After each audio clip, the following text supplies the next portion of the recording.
آج ٹیپو کیس میں بڑی اہم ڈیولپمنٹ سامنے ہوئی ہے. پہلی باقاعدہ گرفتاری جو آفیشیل گرفتاری جس کو ہم کہتے ہیں وہ سامنے آ گئی ہے. اس کے علاوہ پھر جو ٹیفی بٹ جو مرکزی ملزم اس میں ایف آئی آر میں نامزد ہے اس کی جانب سے جو ایک ویڈیو بیان جاری کیا گیا ہے، اس ویڈیو بیان کی قانونی حیثیت کیا ہے، اس کو کتنی ویلیو ملے گی کہ جو بیان اس کا سامنے آیا ہے، اس پر بات کریں گے. لیکن جو سب سے امپورٹنٹ چیز ہے وہ یہ ہے کہ آج 18 فروری کو یہ واقعہ ہوتا ہے اور اس کے بعد آج باقاعدہ اس کے پہلی گرفتاری جو ہے وہ ہو جاتی ہے. گرفتاریاں تو آپ کو پتہ ہے ہو رہی تھی، گرفتار کرتے تھے، تفتیش کرتے تھے، اگر کوئی ایویڈنس مل جاتا تھا تو رکھ لیتے تھے، نہیں تو چھوڑ دیا جاتا تھا. احسن شاہ کی باقاعدہ آج گرفتاری جو ہے وہ کل ڈالی گئی تھی اور آج اس کو ضلع کچہری میں جو ہے وہ مجسٹریٹ تھیں صدف صاحبہ، ان کے سامنے پیش کیا گیا احسن شاہ کو. اور سی آئی اے پولیس نے جو ہے وہ اس کو گرفتار ملزم کو جو ہے وہ پیش کیا ہے اور اس میں استدعا کی گئی تھی 1 ہفتے کے جسمانی ریمانڈ کی. یہ کہا گیا تھا کہ جی 1 ہفتے کا جسمانی ریمانڈ دے دیا جائے تاکہ ہم جو ہے وہ اس سے مزید تفتیش کر سکیں اور اس کے ساتھ جو ملوث لوگ ہیں ان کے ساتھ ان کے بارے میں ہم جان سکیں اور پھر ان کی گرفتاریاں کریں اور پھر جو اکوپمنٹ جو موبائل فونز اس نے ان کے ساتھ ملزمان کے ساتھ جو مرکزی نامزد ملزمان ہیں ان کے ساتھ رابطہ کرنے میں جو یوز کیے ہیں ان کو بھی ہم نے ابھی برآمد کرنا ہے. اس کے علاوہ پھر یہ بھی بتایا گیا کہ جو رابطے ہیں ان کے اس میں جو کہا جا رہا ہے کہ مبینہ طور پر ایک بھاری رقم جو ہے وہ بھی وصول کیا. تو بھاری رقم کی وصولی کہاں ہوئی، کیسے ہوئی، اس کے حوالے سے بھی سب تفتیش جو ہے وہ بھی پولیس نے کرنی ہے. بہرحال پولیس کی جانب سے استدعا کی گئی کہ مزید ریمانڈ دیا جائے 1 ہفتے کا، جس پر عدالت نے 1 ہفتے کا ریمانڈ تو نہیں دیا لیکن انہوں نے 6 دن کا ریمانڈ دیا ہے اور 23 مارچ کو انہوں نے کہا کہ احسن شاہ کو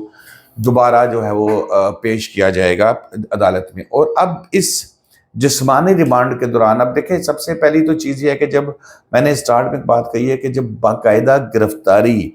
جب کسی بھی ملزم کی باقاعدہ گرفتاری ڈال دی جاتی ہے تو اس کے بعد پھر یہ سچویشن ہوتی ہے کہ اس کو 24 گھنٹے کے اندر اندر آپ مجسٹریٹ کے سامنے پیش کرنا پڑتا ہے، ورنہ پھر گرفتاری ہی وہ جو ہے نا وہ کیا اس کو کہتے ہیں اللیگل ہو جاتی ہے. اس کو پھر کہتے ہیں حبس بیجا میں رکھنا. تو ابھی جو گرفتاری اس کی ڈالی گئی اور اس کے بعد اب اس کو پیش کر دیا گیا اور 7 دن کا ریمانڈ مانگا گیا تھا جس میں سے 6 دن کا پولیس کو ریمانڈ ملا اور اب اس میں وہ تمام تفتیش اپنی مکمل کرے گی. ایک جو کیس ہے ایف آئی آر ہے اس میں 15 دن کا جو ہے وہ ریمانڈ جسمانی دیا جا سکتا ہے وقفے سے. عدالت چاہے تو اکٹھا بھی دے سکتی ہے لیکن فوجداری کیسز کے اندر جو ہے وہ ایک ایف آئی آر میں میکسیمم 14-15 دن کا ریمانڈ ہوتا ہے. اور یہ ریمانڈ جب کمپلیٹ ہوگا، اب جیسے ابھی میں نے بتایا کہ ان کو 6 دن کے ریمانڈ پہ 23 کو پیش کریں گے، اگر وہ نہیں کرتے تو ابھی بھی پروسیکیوشن کے پاس مزید 8 دن پڑے ہیں. اگر وہ چاہے تو اپنا کیس اسٹرانگ طریقے سے جج کے سامنے لے کے جائے تو وہ بھی مزید ریمانڈ بھی لیا جا سکتا ہے. اس کیس کے اندر جو امیر مصعب ہیں، جو اس کے بالاج کے چھوٹے بھائی ہیں، ان کی جانب سے ان کے بھائی ہیں، مقدمہ درج کیا گیا 302 سمیت کئی دفعات اس کے اندر شامل کی گئی ہیں.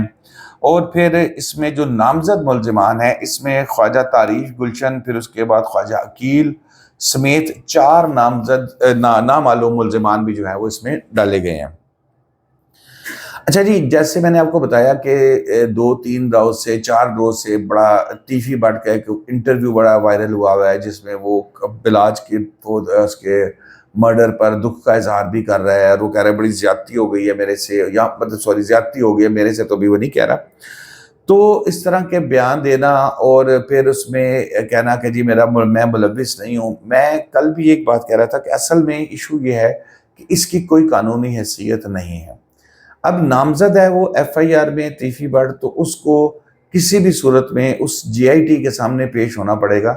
اور وہاں پیش ہو کر وہ اپنا موقف دے گی، پھر اپنے ثبوت دے گی کہ وہ کیسے بے گناہ ہے.